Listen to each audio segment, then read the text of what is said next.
प्रिय छात्रों, आज मैं आपके लिए पूर्वकालिक प्रत्यय अक्त्वा और ल्यप यह लेकर उपस्थित हूँ।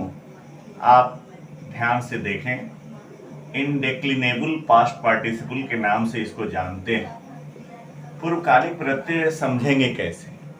जैसे कोई वाक्य है, उसमें किसी कर्ता के द्वारा दो क्रियाएं की जा रही हैं, तो पहले होने वाली जो क्रिया है उसके साथ अक्त्वा प्रत्यय लगता है। इसके लिए जैसे मान लीजिए लिखा हुआ है, मैं पढ़कर खाता हूं, ऐसा लिखा हुआ है। अब मैं जो है करता है, यह दो काम कर रहा है, खाता भी है और पढ़कर खाता है। वो पढ़ने के तो खाने से पहले की क्रिया क्या है? पढ़ना। तो ऐसी क्रियाओं के निर्माण के लिए ये अक्त्वा प्रत्यय का प्रयोग होता है। ठीक है, तो इसको हम तत्काल बना देते हैं। जैसे अहम पठित्वा खादामी, मैं पढ़कर खाता हूं। तो इस प्रकार की क्रिया बन जाएगी। पठित्वा, पठ जो रक्त्वा इसमें लगा हुआ है। तो ये तो साधारण हम सीधे बता दिए, सीधे सीधे, लेकिन इसके बारे में जानना। तो आप चलिए, मैं अक्त्वा प्रत्यय लेता हूं। अब अक्त्वा प्रत्यय, इसमें क का लोप हो जाता है, क का लोप हो जाता है। ठीक है, तो त्वा शेष बचता है। एक त्वा जो है, त्वा शेष बचता है।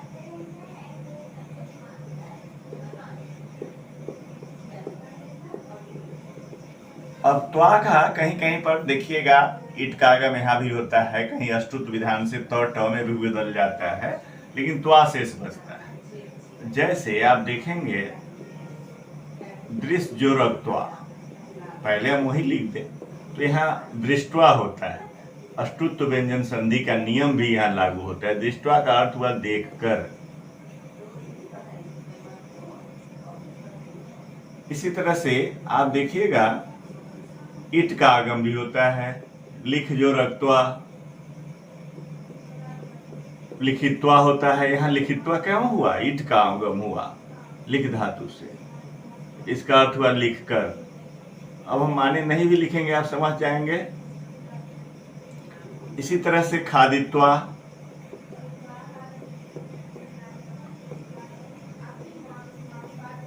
खाकर। इसी तरह से पठित्वा, पढ़कर। ज्ञात्वा, जानकर। ऐसे बहुत सारे शब्द आप बना सकते हैं। नम जो रक्त्वा, नत्वा, प्रणाम कर। ज्ञात्वा हो गया। चलिए, इसके बाद आप चलिए हसित्वा, हंसकर।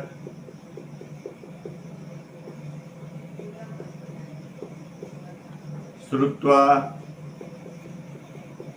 सुनकर। ऐसे कई सारे शब्द आप बना सकते हैं। अक्त्वा प्रत्यय से कई सारे क्रियापद बन सकते हैं धातुओं से। ये धातु है, स्पष्ट है आपको। धातु को रूट से डिनोट करते हैं। तो इस तरह से आप कई शब्द बना सकते हैं और इसका वाक्य में भी प्रयोग आप कर सकते हैं। यह पूर्वकालिक प्रत्यय है।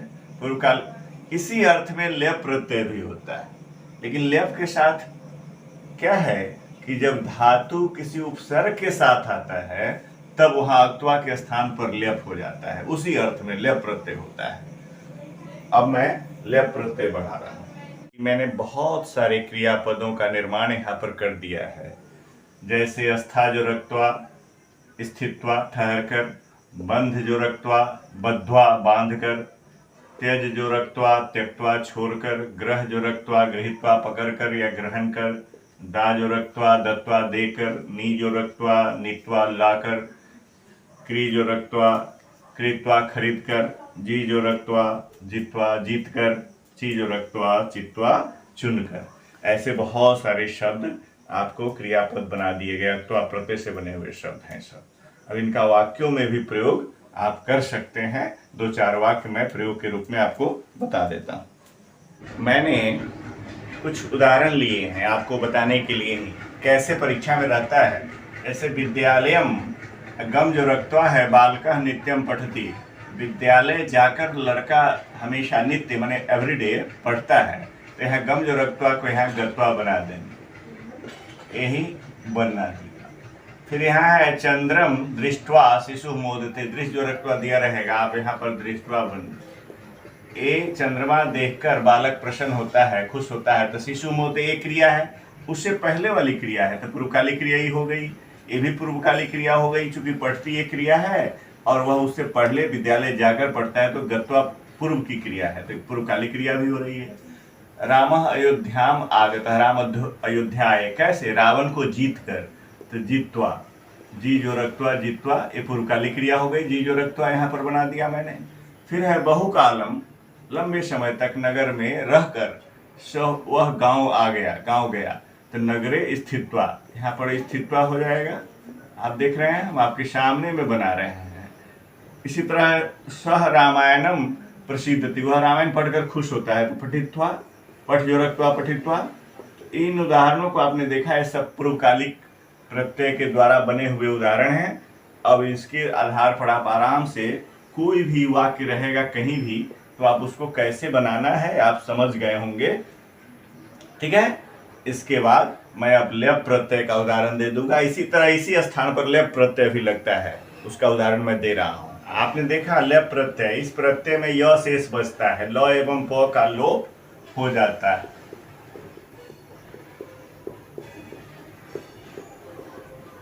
जब धातु उपसर्ग से युक्त होता है, जब धातु उपसर्ग से जुड़ा हो, तो अक्त्वा के स्थान पर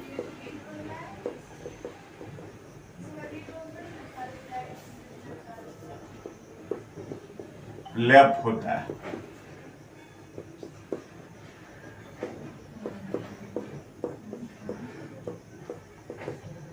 यथा,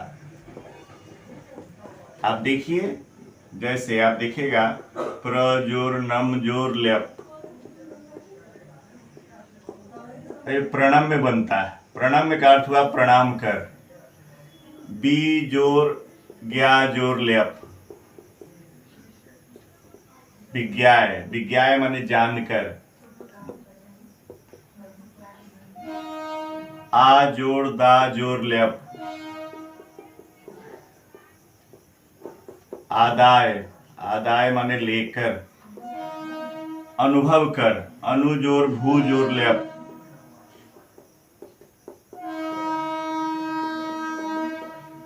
अनुभूय, अनुभव कर। आप देखा आपने, बहुत सारे उदाहरण मैंने 3-4 उदाहरण दे दिया हूं इस जगह, और भी कई उदाहरण इसके हैं। आप इसके लिए आपको अन्य उदाहरण भी मैं पुनः दे रहा हूं। प्रणम में माने प्रणाम कर। इसी तरह विज्ञाय माने जानकर। आपने देखा कि मैंने बहुत सारे उदाहरण इस पर लिखा हूं व्हाइट बोर्ड पर। विक्री लेप, विक्रिय, इसमें बीच में धातु है, इस तरफ उपसर्ग है और इधर प्रत्यय है, यानी प्रीफिक्स, रूट और सफिक्स। अभी बन गया विक्रिय, बेचकर, परित्यज्य छोड़कर, प्रदाय लेकर, देकर, विहाय छोड़कर, उत्थाय उठकर, विचिंत सोचकर, अधित्य पढ़कर, प्रेक्ष देखकर, अवलोक्य। ये ऐसे इन उपसर्ग, धातु और प्रत्यय से बने हुए सारे शब्द हैं। तो आपने देखा, इनको आप याद कर लेंगे, समझ गए होंगे। ये अक्त्वा के स्थान पर ही होते हैं, है ना। आप आराम से इसका प्रयोग कर सकते हैं। पूर्वकालिक प्रत्यय, अक्त्वा और लेप। आज मेरा यह अध्याय समाप्त हुआ। आप इसका मनन करेंगे, चिंतन करेंगे। शेष अगली कक्षा में। धन्यवाद।